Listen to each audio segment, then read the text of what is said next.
Écoutez Sirot Chalek tête, deuxième sira sur Devarim. Ici on commence le nouveau roumage de Devarim et on se trouve à la fin des 40 années que les Juifs ils ont passé dans le désert et Moshe Rabbeinu s'adresse au peuple juif. Et il y a plusieurs avis sur c'est quoi ce discours que Moshe a tenu devant le peuple juif à ce moment-là. Il y en a qui vont dire, comme Rashi, que c'était des remontrances, et il y a d'autres avis, comme le Sforno, qui vont dire, en vérité, il a répété, il a réenseigné la Torah de nouveau. En vérité, ce pas des avis qui s'opposent. On voit que dans le Chumash de Devarim, on voit les deux. Il y a des reproches, mais il y a aussi une répétition de la Torah. Et ça dépend juste, en vérité, sur quoi on va mettre l'accent. Alors, c'est quoi la différence entre les 4 premiers livres de la Torah et le 5e de Devarim? On dit que les 4 premiers, c'est l'enseignement directement de Dieu, que Moshe a transmis directement de Dieu. Et le 5e livre, c'est l'enseignement que Moshe a dit de lui-même. Alors on sait que Moshe ne dit jamais rien véritablement de lui-même. Tout ce qu'il dit, ça vient de Dieu. Mais il a enseigné la Torah telle que lui l'a reçue de Dieu directement, si on peut dire. Et tout ce que lui, il disait au peuple de lui-même, en vérité, c'était uniquement par l'Esprit Saint, par Ruach HaKodesh, et donc c'était pas vraiment quelque chose qu'il a inventé, quoi. Il a juste de nouveau transmis les paroles de la Torah de Dieu directement. Alors dans ce cas-là, la question se pose, quelle est la différence entre les 4 premiers et Dvarim? Dans les 4 premiers, c'est Moshe qui parle seulement, ça vient de Dieu directement. Et dans le 5e, tu me dis, c'est Moshe qui parle de lui-même, mais il parle pas vraiment de lui-même, en vérité, ça vient de Dieu directement. Donc il n'y a pas vraiment de différence. C'est quoi vraiment qui change à ce moment-là? D'ailleurs, on enseigne que on ne peut pas tellement tirer d'enseignement de l'ordre des sujets qui sont abordés dans les 4 premiers livres, selon certains avis. Pas du tout le monde est d'accord avec ça. Mais même selon ces avis-là, dans le 5e livre, le livre de Dvarim, on peut tirer un enseignement de l'ordre, puisque comme c'est Moshe qui a fait cet ordre-là, forcément que nous on peut le comprendre. Encore une fois, la question se pose. Même dans les 4 premiers, c'est Moshe qui a transmis, mais de Dieu directement. Et dans le 5e, c'est encore une fois Moshe, mais comme on l'a dit, ça vient pas vraiment de lui, ça vient aussi de Dieu. Alors, quelle est la différence? Quelle est la nuance? Alors, il faut savoir que la Torah, finalement, c'est quelque chose qui est complètement déconnecté du monde. La Torah, on dit qu'elle a précédé le monde de 2000 ans. C'est pas uniquement une durée, c'est surtout une importance. La Torah, elle précède le monde en importance. Elle n'a rien à voir avec le monde. Pour que la Torah soit transmise dans le monde, il fallait un intermédiaire qui soit un petit peu spirituel, un petit peu matériel, qui soit entre les deux, entre le monde et la Torah, entre le monde et Dieu, pour pouvoir transmettre la Torah dans le monde. Et c'est ça, c'est Moshe Rabbeinu.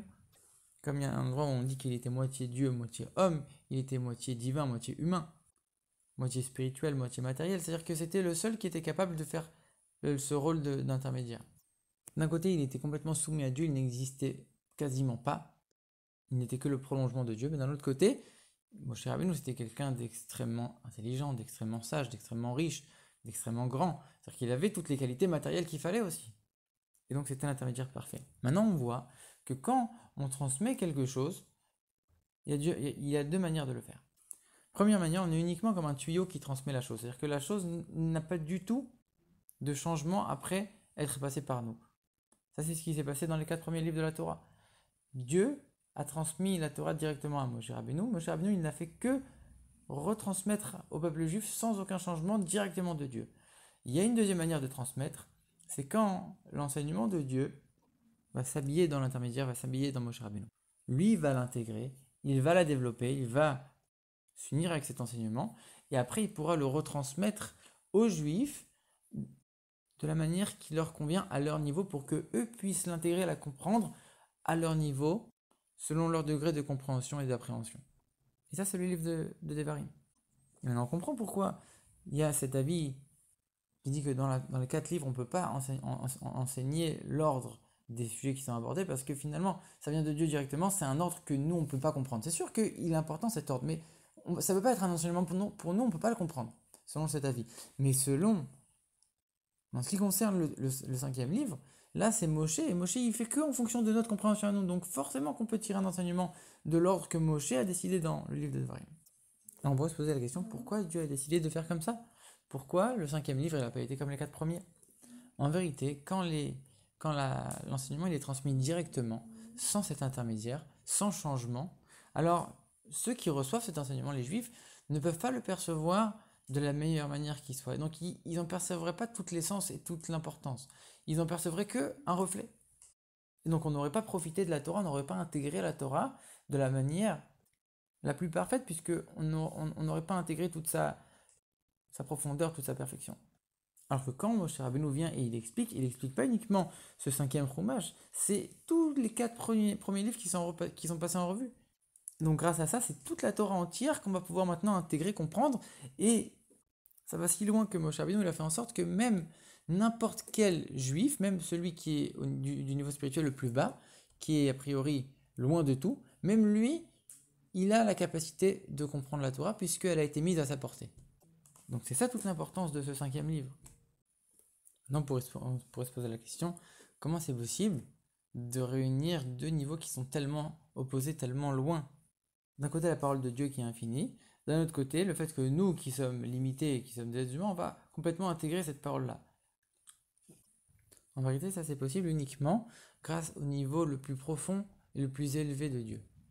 C'est un niveau si haut que pour ce niveau de Dieu, finalement, il n'y a pas de différence entre un opposé et un autre. C'est un niveau où il n'y a pas de séparation, il n'y a pas de distinction entre un niveau et un autre. Il est tellement haut, tellement plus haut que tous les niveaux, qu'il n'y a même pas d'ordre dans ces niveaux. Il n'y a même pas de hiérarchie dans ces niveaux, puisque c'est un niveau qui est complètement déconnecté de toute la notion même de niveau. Ça, c'est le niveau le plus profond de l'essence de Dieu. Et comme ce livre de Devarim, il vient de ce niveau-là, il a pu unir les deux niveaux qui sont complètement opposés, c'est-à-dire d'un côté la parole de Dieu qui est infinie, et d'un autre côté, tout en restant infinie, en restant dans la parole de Dieu, elle va être complètement comprise, intégrée par le juif qui est matériel. Et c'est pour ça que même les 4 livres de la Torah, qui sont pourtant écrits à la troisième personne, ça veut dire qu'on dit c'est Dieu qui parle à Moshe, donc c'est ni Dieu qui parle ni Moshe, c'est un troisième, on ne sait pas c'est qui, un troisième qui parle, on dit que ça c'est un niveau très élevé, un niveau qui est au-dessus des noms de Dieu, mais finalement, même ce niveau-là qui est extraordinairement élevé, il est encore inférieur à ce niveau de profondeur du cinquième livre de Devarim. Et cette union des deux niveaux qui sont complètement opposés, le fait que ça vienne de Dieu, mais d'un autre côté que ça vienne aussi de nous, que ce soit intégré en nous, on le retrouve dans la tchouva. À la fois, quand quelqu'un il fait tchouva, c'est une initiative personnelle, ça vient du plus profond de lui, donc c'est son initiative, c'est sa démarche. D'un autre côté, on sait très bien que tout vient de Dieu. Il n'y a rien qui n'est pas provoqué par Dieu. Et donc si cette personne fait tchouva, c'est parce qu'il y a une très grande lumière qui s'est dévoilée et qui l'a poussé d'une manière ou d'une autre à faire tchouva. Mais cette lumière, on ne la voit pas.